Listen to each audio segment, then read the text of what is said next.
Et on commence à présent la semaine, comme tous les lundis, avec Romain Daubry, membre de la cellule Info d'Experts chez Bourse Direct. Bonjour Romain Daubry. Bonjour Nicolas. Beaucoup de choses à voir ensemble, à voir également avec la déclaration de Jérôme Powell en fin de semaine dernière, mais aussi avec des réalités techniques parfois sur les marchés financiers. Mais avant de rentrer un peu dans le détail, Romain Daubry, votre sentiment global sur la situation actuelle?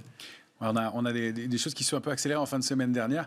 On avait une impulsion haussière qui s'était réactivée depuis 15 jours ou 3 semaines sur les différents indices. On voyait qu'elle était poussive, qu'elle avait du mal à se mettre en place.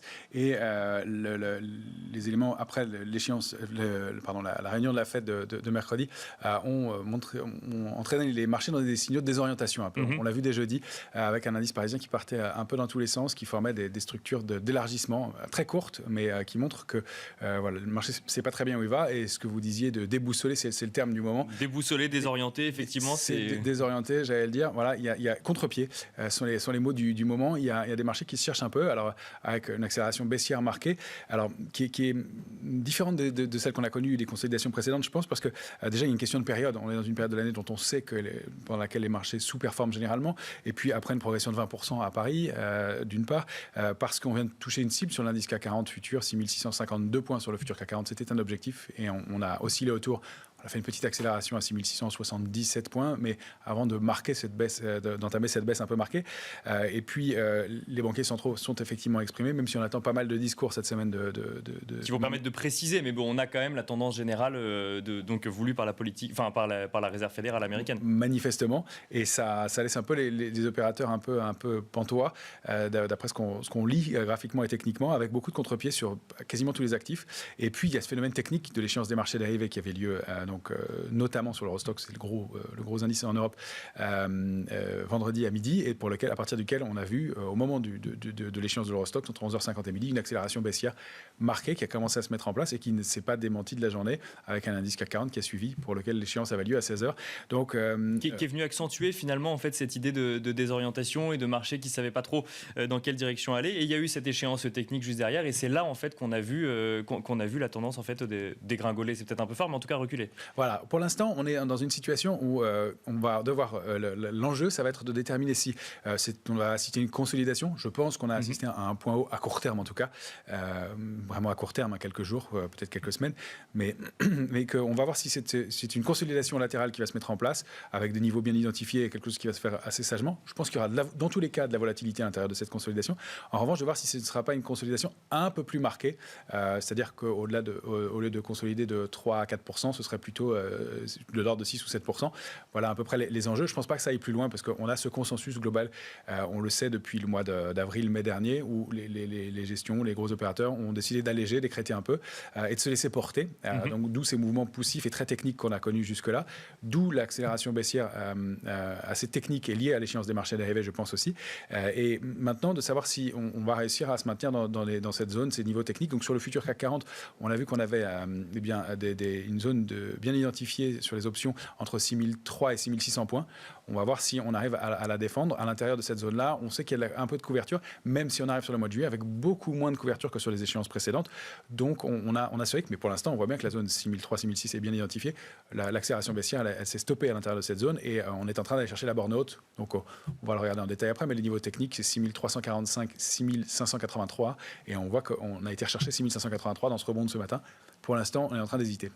Alors on va regarder les graphiques avec lesquels vous êtes venus. On va rentrer donc un peu plus en détail. Et tout d'abord, c'est le retour de la volatilité. Vous l'avez dit, ça fait du bien peut-être un petit peu sur les marchés, un peu de volatilité pour les différents opérateurs. Ouais, c'est plutôt sain qu'il y ait un peu de volatilité par moment, et puis surtout que le marché consolide aussi. On a quand même des progressions qui sont sans retracement depuis longtemps. Alors c'est toujours bien. On veut toujours le meilleur. C'est-à-dire qu'un peu de volatilité, c'est bien. Il ne faudrait pas qu'il y en ait trop. Bien sûr. Oui. Là, pour l'instant, sur le VIX, on est à la charnière avec des niveaux qui sont assez limites.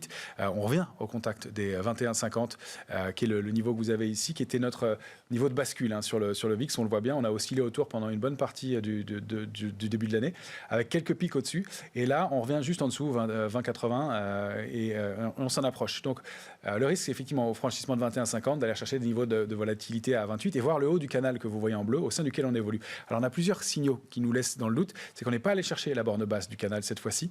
On le voit avec le petit cercle rouge en bas du canal bleu.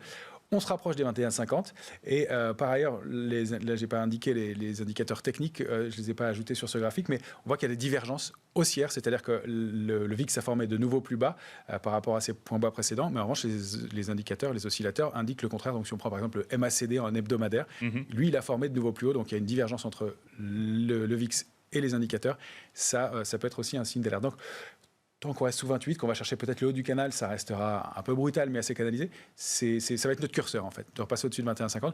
On voit aussi qu'on a des possibilités de repasser en dehors de ce canal-là, de franchir les 35. Ça, ce ne serait pas bon du tout. On n'y est pas encore.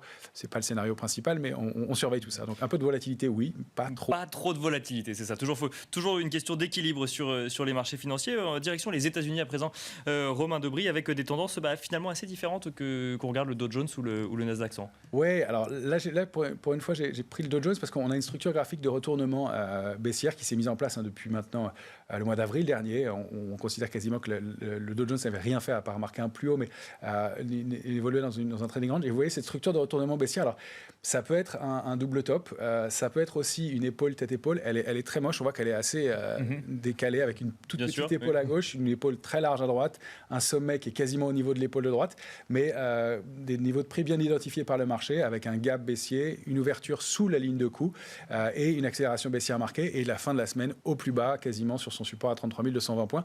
Donc on a des extensions possibles jusqu'à la cible idéale de cette figure, c'est 31 980 points et on invaliderait la figure au franchissement de 33 780 sur une ou deux clôtures.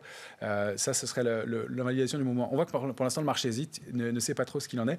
En tout cas, lui, il a bien rompu le canal haussier au sein duquel il évoluait. La dynamique haussière est clairement cassée et la possibilité d'aller former de nouveaux plus hauts, pour l'instant, est probablement remise à quelques jours, quelques séances au moins. Sur les valeurs technologiques, la tendance est la même, Romain Debry? Alors sur le Nasdaq, c'était important et intéressant à surveiller aussi parce que là, on n'a pas craqué, on a défendu ce niveau de 14 049, on en parlait déjà la semaine dernière. On disait qu'au-delà de ça, on pouvait aller former une extension. Alors, c'était au-delà de 13 770, il y avait une extension possible vers 14 594 points. Une structure en épaule, tête-épaule, un petit peu déformée aussi, mais inversée, mais un petit peu déformée aussi. On a réussi à accélérer un peu et on bute entre 14 049 et 14 128 points. Pour l'instant, sur les futurs, on est juste sous 14 128 points. On préserve ce niveau de 14 049, donc la pulsion haussière n'est pas invalidée. Là, ce n'est pas la même configuration. Et donc, tant qu'il y a un indice majeur aux États-Unis réussi à maintenir le cap et à rester haussier, on peut considérer que ce n'est pas très gênant et que la tendance va rester au moins canalisée et va permettre de consolider pour l'As. Donc, on est à la frontière de plus de résistance finalement dans le secteur technologique pour l'instant aux États-Unis. Et qui redevient le secteur fort depuis une dizaine de jours, effectivement. D'ailleurs, on le voit aussi en Europe de façon très nette. C'est le secteur qui surperforme, qui tient le mieux dans l'immédiat. Et donc voilà, avec des risques de retour sous 14 049, 13 770, puis le bas du canal haussier qu'on a déjà testé il y a un mois de ça et sur lequel on a rebondi. Donc le fameux 12 994 sur lequel on a rebondi 2 fois avant de réaccélérer à la hausse. Ce serait pas bon d'aller retester le bas du canal haussier une deuxième fois sans être allé chercher la borne haute. Ce serait vraiment un signe de faiblesse dans l'indice. C'est là où on pourrait avoir des choses un peu plus graves. Donc l'alerte de court terme, vous la voyez, 13 535. Moyen terme, elle est relativement proche, sous les 13 000 points. Ça deviendra un peu délicat sur le Nasdaq. Alors direction l'Europe à présent avec l'Eurostoxx. On va regarder la tendance de l'Eurostoxx ensemble où là, on voit moins de figures de retournement ou alors... Alors pas encore, c'est moins méchant. C'est moins méchant. On a comme élément quand même d'invalidation, alors c'est un graphique de l'Eurostoxx en hebdomadaire. D'accord. On voit que l'indice évolue au sein d'un canal haussier actif depuis plusieurs semaines maintenant et qu'il n'est pas parvenu à aller chercher sa cible, une résistance importante à 4180. Ça, c'est un petit signe de faiblesse. Et puis la dernière bougie, la bougie de la semaine dernière, qui englobe la bougie de la semaine d'encore avant. D'accord. C'est ce qu'on appelle un avalement baissier. Vous voyez cette grande bougie rouge. Un avalement baissier en haut de marché, c'est un signe de faiblesse toujours. En revanche, on n'a pas rompu la borne basse du canal, donc on va placer notre alerte à 4034, qui sera la borne basse du canal pour la semaine, avec un risque d'invalidation pour aller chercher une cible à 3857 points, de l'ordre de 4% de retracement. Rien de méchant non plus. Un marché qui a consolidé, donc encore une fois, un petit retour de volatilité, une petite consolidation dans un marché qui a extrêmement bien performé, avec très peu de retracement depuis plusieurs semaines. Ce serait plutôt de bon ton aussi, et un mouvement assez sain. Rien de grave jusque-là, et on voit encore avec du potentiel haussier pour les semaines qui viendraient. Mais là, à court terme, un peu plus de prudence, un peu plus de méfiance, c'est un peu wait and see. On n'a pas encore déclenché, on surveille. Alors ça, c'est pour les indices, on parlera du CAC CAC 40, mais rapidement, les investisseurs n'ont pas été désorientés que sur les indices actions. L'euro-dollar ou les matières premières ont également été impactés rapidement. Le dollar reprend finalement un petit peu d'ampleur par rapport à l'euro. Énormément, il y avait une tendance bien haussière, bien affirmée sur l'euro qui avait franchi le niveau de 1,1225 à la fin de l'été dernier et qui avait entamé un parcours haussier bien net, bien marqué. Et il y a une double invalidation sur 1,2228 qui est une résistance importante avec, on voit toutes ces mèches en haut et donc un gros mouvement de baisse la semaine dernière, une accélération forte qui a pris à revers la spéculation, qui était haussière et qui donc laissait présager qu'on allait franchir ces 1,2228 et aller chercher des extensions, pourquoi pas un 25. Donc là, il y a un mouvement de retournement assez brutal et ça permet de mettre en lumière une possible figure d'épaule tête-épaule. On n'est pas encore validé, ce serait à la rupture de 1,1758 qu'on pourrait l'envisager, qu'elle serait déclenchée. Et pour l'instant, ce n'est pas encore le cas, on est obligé de la surveiller quand même.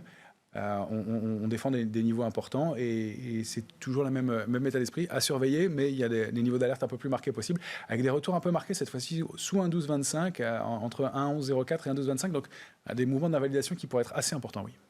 Et niveau matières premières, c'est le cours de l'argent qui est assez impressionnant là, depuis la fin de semaine dernière, où on voit pareil un recul assez conséquent sur la matière première. Oui, je voulais refaire un point dessus, puisqu'on l'avait évoqué la semaine dernière, on parlait d'une accumulation depuis plusieurs semaines, 6 ou 7 semaines, au-dessus de 27,44, sous un niveau de 28,13 important, au sein d'une structure en triangle, donc avec une accumulation près de la borne haute du triangle, ça pouvait déclencher un signal haussier, d'autant plus que la position spéculative augmentait, et on voit le net contre-pied à nouveau, avec une accélération baissière marquée, le retour sur un support à 25,80 et une petite réaction depuis, mais une vraie invalidation. Donc c'était pour illustrer effectivement cette idée que sur les matières premières globalement, il y a eu un vrai coup d'arrêt et un mouvement baissier qui s'est révélé assez brutal.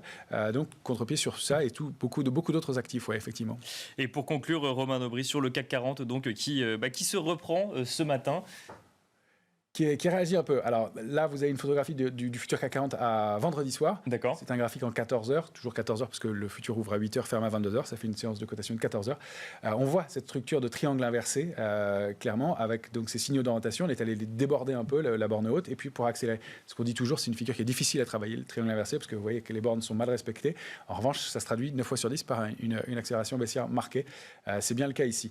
Donc on a des enjeux et des niveaux bien précis à surveiller. Au-delà de 6652,5, la cible de notre figure et le niveau sur lequel on a buté récemment, on pourrait envisager une réactivation de la dynamique haussière. On n'y est pas du tout pour l'instant. Il y a une zone de neutralité, à mon sens, qui est 6583, 6652, dans laquelle on pourrait considérer que le pire s'éloigne et que ça va être une gentille consolidation. Pour l'instant, on est sous 6583,5. Je crois qu'on est allé tester ce niveau ce matin, après avoir marqué un point bas, 6470 environ.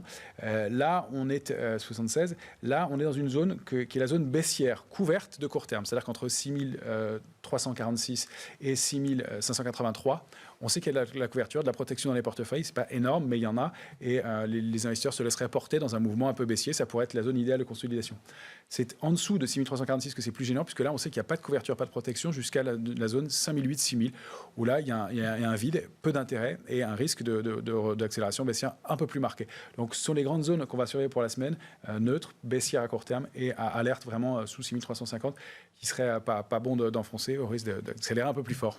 Donc, on va surveiller tout ça cette semaine, mais aussi beaucoup de nouvelles macroéconomiques. Romain Aubry, il y a les PMI manufacturiers en Europe et aux États-Unis. Il y a également un des indicateurs de l'inflation aux États-Unis avec l'indice des prix, donc PCE Core, compris dans les revenus et dépenses des ménages donc aux États-Unis. Et puis donc une semaine monétaire avec les discours des différents gouverneurs donc de la Fed, mais aussi Christine Lagarde qui s'exprime devant le Parlement européen. Et on entendra également Jérôme Powell qui s'exprimera cette semaine. Merci beaucoup Romain Aubry. Je rappelle que vous êtes membre de la cellule Info d'Experts chez Bourse Direct.